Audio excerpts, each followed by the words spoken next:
Last week was our first round of critique for the Menial Tasks project, and I'm really excited about the kind of work that's been produced.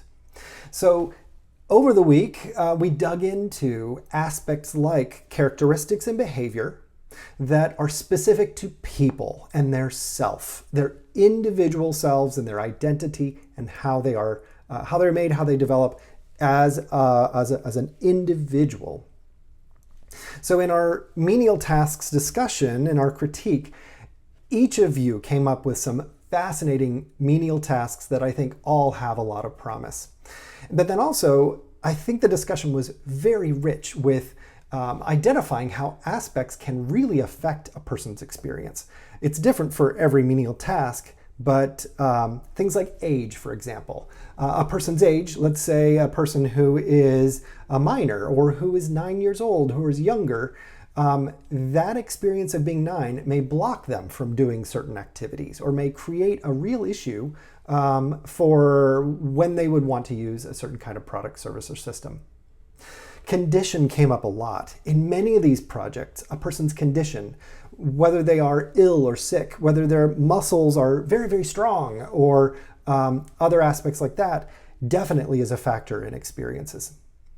In a lot of these topics that you're bringing up, condition like being able to, or like a person's muscular build would really affect if they could lift something that was really heavy. That some of you defined like, yeah, a person's condition, they can't lift this. It's a lousy experience because condition really is a factor. Also, a person's condition of their ability to see well. Other factors like that certainly can affect experience. One thing I noticed, sometimes condition got traded out for age. Be very careful about this. Sometimes a person's age, 55, 68, maybe doesn't correlate with a condition of having less ability. Gosh, I know some 65-year-olds that I'm probably not even as strong as them. So, or as fit, or as healthy, or don't have allergies, things like that. So be careful that you don't equate age with condition because they can be very separate. Oftentimes a person who's older will likely have reduced bone mass and other things like that. That's pretty consistent, but be careful that you don't assume. So it was a great week as we identified some menial tasks, as each of you broke those down into parts and tried to look at those through these aspects. And by looking through aspects, hiding in those analyses is what you should design.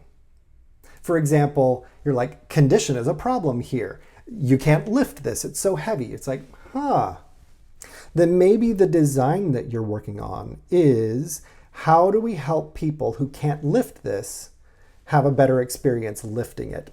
And that could be, we could send people to the gym so they get stronger, unlikely, or we could change the product or change the service so it is easier to use for everyone who can't lift things that are 40 pounds or whatever like that. So hiding in your exploration of each aspect is the design itself. So go back over the board. Look at the different aspects that you described and how they made for a less than desirable experience. Sometimes you have multiples, which is great. It'd be wonderful if you could redesign the entire product, service, or system so it fixed all of the issues. It's unlikely though. So you may need to tighten up on, okay, I'm going to really focus on this age.